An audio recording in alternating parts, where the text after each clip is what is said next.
नमस्कार, मी प्रवीण भालेराव. HMPV म्हणजे काय?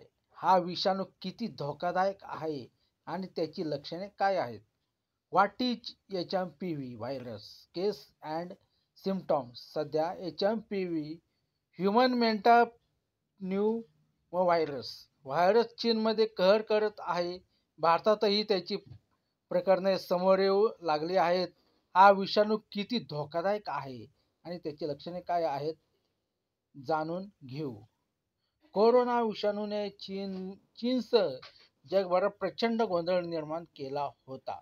अजूनही तो पूर्णपणे संपला नसताना आता आणखी एक विषाणू पसरू लागला आहे, ज्याचा सर्वाधिक उद्रेक चीनमध्ये दिसून येत आहे.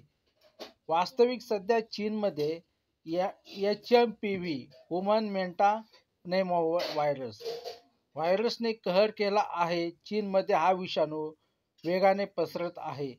परिस्थिती अशी आहे की चीनच्या रुग्णालयांमध्ये या विषाणूची लागण झालेल्या रुग्णांची संख्या झपाट्याने वाढत आहे. भारतातील पहिले प्रकरण.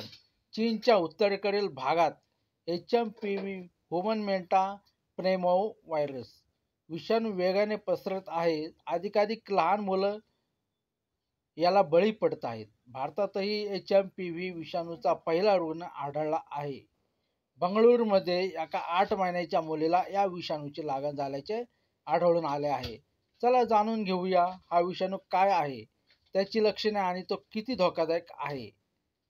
चीनच्या रुग्णालयांमध्ये गर्दी. सोशल मीडियावर अनेक फोटो आणि व्हिडिओ व्हायरल होत आहेत, ज्यामध्ये चीनमध्ये HMPV विषाणूने किती कहर केला आहे हे लक्षात येऊ शकते.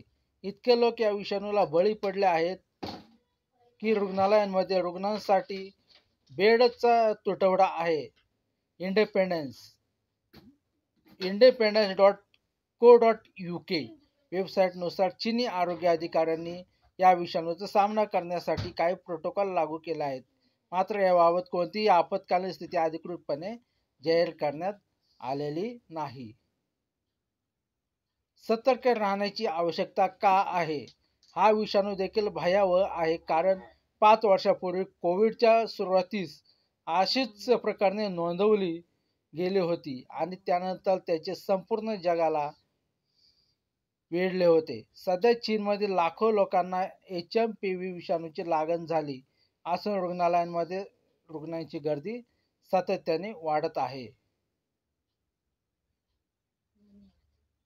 HMPV व्हायरस म्हणजे काय आणि तो किती धोकादायक आहे?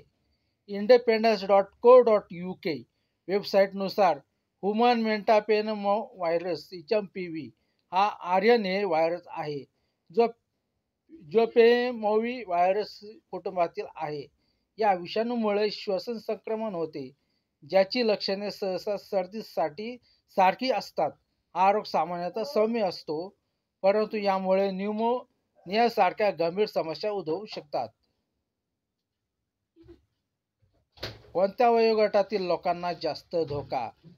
ब्रिटिश वेबसाईट independence.co.uk नुसार लहान मुले, वृद्ध आणि प्रतिकारशक्ती कमी असलेल्यांना HMPV विषाणूचा संसर्गाचा सर्वाधिक धोका असतो. हा व्हायरस किती जुना आहे? मानवी मेटाप्न्यूमोव्हायरस HMPV हा नवीन विषाणू नाही. याची ओळख 23 वर्षांपूर्वी 2001 मध्ये झाली होती. तथापि काही शास्त्रज्ञांचा असा दावा आहे की हा विषाणू किमान 1958 मध्येही पसरला होता. त्यानंतरही त्याची गांभीर्याने दखल घेतली गेली नाही किंवा त्यावर फारसे संशोधनही झालेले नाही. धन्यवाद.